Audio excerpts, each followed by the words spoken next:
nouvel épisode dans la bataille médiatique autour de l'héritage de Johnny Hallyday.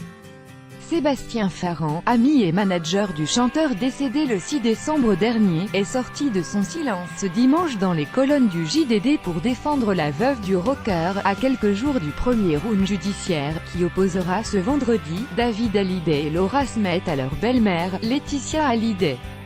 On la présente presque comme une sorcière,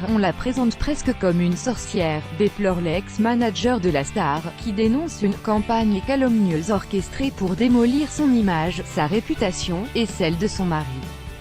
Sébastien Farran dénonce une « chasse à la femme » et prend la défense de la dernière épouse du rocker.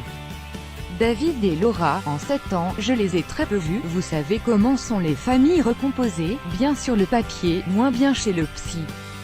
David et Laura, en 7 ans, je les ai très peu vus. Pourtant, ils étaient invités à Saint-Barth, ou à Los Angeles pour Noël, mais ils ne venaient pas. Les voyait parfois au concert à Paris, raconte celui qui se définit comme le plus indéfectible soutien de Laetitia Hallyday.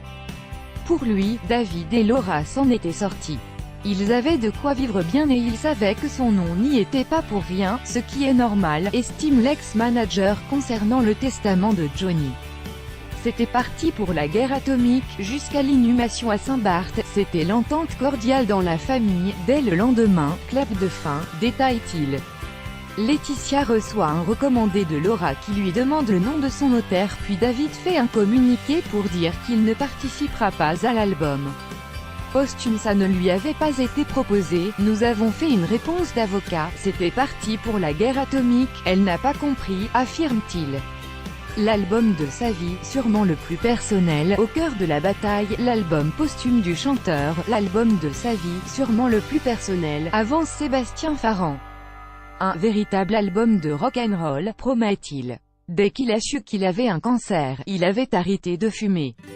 On a enregistré les voix en mars.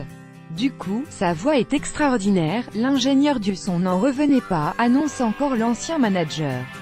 L'ancien manager souhaite désormais entretenir la mémoire du chanteur, avec l'idée d'un « mémorial au square de la Trinité », à la manière de Graceland, la dernière demeure du King Elvis Presley.